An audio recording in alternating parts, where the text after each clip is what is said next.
Hi guys, today I'm going to be reviewing The Bear and the Nightingale by Katherine Arden, which is set to be released on the 12th of January 2017. So I'm going to be splitting this into a non-spoiler section and then a spoilery part where I talk about some specific things. So if you haven't read the book by the time you get to that part, please wait and read the book before you watch it. So hopefully those of you who have managed to read it can stick around and kind of share your thoughts with me. So before I start, I was actually offered a e-arc for early access before it actually got onto NetGalley by Penguin Random House UK, I believe. So thank you very much for letting me have the chance to read this before it was actually released. But of course that doesn't sway my opinion either for or against the book. All opinions stated in this video, as always, are my own. So on to the actual review part of this video, for those of you who do not want spoilers. So I gave this book a 4-star. Basically it is a Russian folktale kind of fairy tale story, focusing on the medieval kind of age of Russia, and is Katherine Arden's debut novel. I've got to say I found this book to be absolutely beautiful. The way it was whimsical and fairy tale like, but contrasted with the fact that it's set in a cold winter setting of old time Russia, kind of really brought to life the as I said, magical kind of aspect of it, and then the brutality of a more realistic state, which is really interesting to see. I think both of those aspects flowed really nicely together. I love that our main protagonist is headstrong, a kind of rebellious girl that you don't really expect to see in that kind of setting. I would say it was refreshing, but we get quite a lot of main characters like this today. Saying that, our main protagonist actually reminded me a little bit of Arya Stark, so although those are nice features to have in a world that is contrasted to having those, I don't know, attributes in a young girl, so it's more stereotypical of that time, it's still something that is seen quite a lot in the book world. But in saying that, it was really nice having her like that, and I did appreciate that as a character. Although admittedly it took me about, I don't know, maybe 3 months to get through, when I was reading it I was completely immersed in the story. I just wanted to know what was happening next, and just the pace of it was really riveting for me and really enjoyable. And I think that had a lot to do with the actual nature of the story in general, because I found it really interesting and maybe not necessarily unique, because, you know, it's a fairy tale-esque sort of story, but the setting and everything about it is not something I don't think I'd read a lot about, at least, and I really did enjoy that. I appreciate the fact that the author took some time to transliterate words in and simplifying Russian terms into an easily read English way, if that makes sense, but at the same time I wouldn't have been none the wiser if it was sort of transliterated into an English way or not. I wouldn't have known. And although that was helpful, I still found that some phrases and terms were very Russian and I didn't understand, so I was constantly on Google trying to figure out what meant what and why things were spelt differently and stuff like that. But it was nice that she had the thought to kind of try to simplify it for us. I really did appreciate as well that we had a glossary of these terms, but me personally, I'm not the kind of person to flip back and forth between the glossary and the story. I need to understand what is going on then and there in the story. I'm not going to go and spend time looking at the back. I need to know right then, right there. If it's not in front of me, I'm either going to struggle or try and look it up on my own. And so although it was nice having the glossary, it didn't actually help me for when I was reading it. The only time I do flip back and forth between pages is maybe when there's a map, but I don't really do that when I have a book that is e-book format, just because it's a bit more tricky for me, I don't know. So I definitely felt like this was left quite open-ended enough to have a sequel, which I'm kind of between two minds about. I think it would have been nice to just have a standalone where it answered everything you wanted to know, maybe left you in a little bit of suspense, kind of to crave it a little bit more, but knowing that was the definite final, that was the end of the book, it's a standalone and there's no more.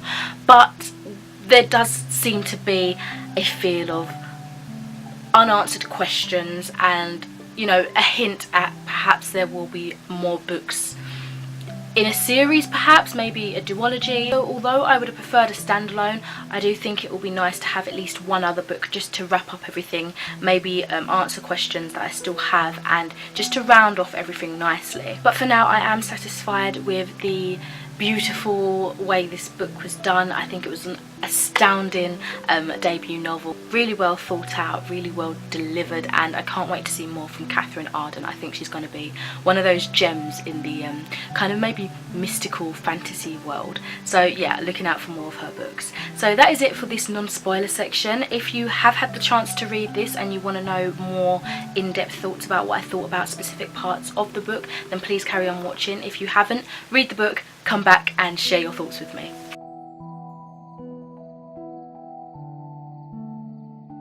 just jumping into the spoilery section now.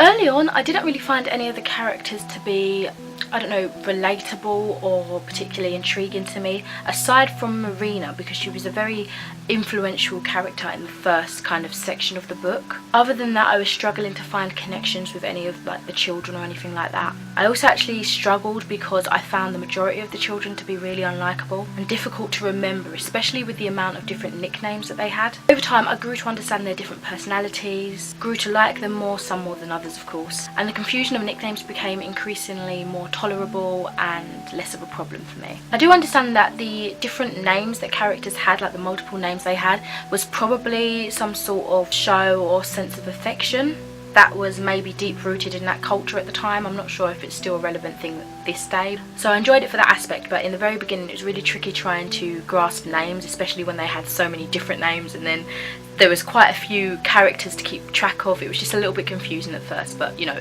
definitely appreciated as I went on through the book. Back to the culture thing, we didn't really get too much about their culture in my opinion, other than what was obviously given to us. For example, the many different names, the girls were supposed to be submissive to everybody and kind of shy and blush, and beating of children or maybe, I don't know, anyone was considered normal. And to be honest, I think I would have appreciated it more if we had more cultural context and more background to why this was the case and things like that really. I actually think it would have woven quite beautifully into the tale. It wouldn't have been too, you know, heavy in this is why, this is how. I think it would have worked quite well with the story. In terms of the belief, I really like the fact that they use the term icons quite frequently as opposed to god or gods, as I feel like it made their belief more unique. And I got curious and a little bit confused about what gods they actually worshipped and whether it was just made up for the book or not. This was very early on, keep in mind please, even though they mentioned Christianity, so I was battling there between who were they worshipping and what's actually going on. Then why say gods if it was supposed to be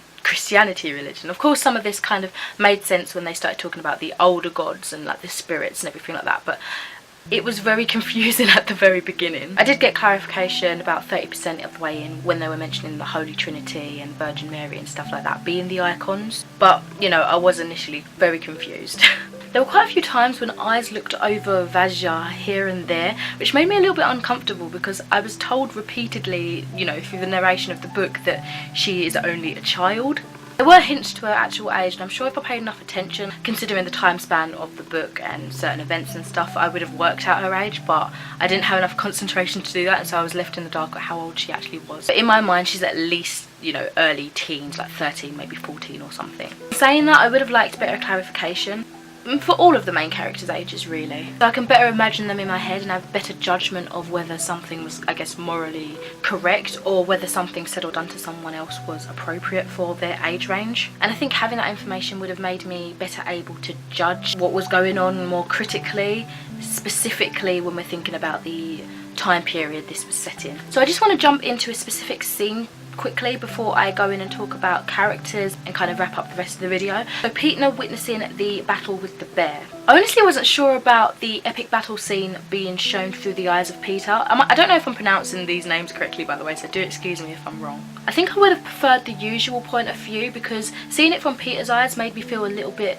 more detached from an otherwise brilliant scene. Yet at the same time I can understand that it was used to kind of show how Peter's eyes were finally really truly open to what he initially thought was Vajja's kind of childish fantasies and just silly warnings and old wives' tales really. And I felt that in that moment, seeing it through his eyes kind of gave you that sense that he had finally achieved an admiration for his daughter. It also, I'm sure, was supposed to kind of solidify his sacrifice. But honestly, seeing as he was a character I didn't really bond with, it didn't give me that emotional attachment or response that it would have done if I had seen it from Vajja's perspective. So before I wrap this up, I'm going to go into my little thoughts about the characters, try and talk about people specifically. Some of them I'm just going to glaze over and some of them I'm not really going to mention at all. So let's get on with that bit. Vajja turned out to be an exceptional main character, and it was quite inspiring to see her grow and stand proud despite the spiteful whispers and evil spirits trying to bring her down. For me, her siblings had quite very different levels of relevance for the stories and situations going on in the book. Collier was one that I am glad we didn't see too much of, because for me he was too arrogant to have as a constant character. I know he would have just bothered me and would have brought down my enjoyment of the book quite low. And the older sister, I think Olya was her name, was just too meek for me, and I know she wouldn't have lasted very long in the uproar that happened after she left to live in Moscow, I think it was, with her husband. I thought we would have had a lot more of Sasha throughout the novel, especially because he had such a strong presence in the beginning of the story. And I actually thought it was him coming back when they announced that a priest was coming to stay with them, but it turned out to be Constantine, who I hated but made an exceptional character. It was interesting to see his corruption and I guess sort of obsession in his belief, and him carrying out tasks that were actually evil, yet he thought he was doing it in the righteousness of God's eye.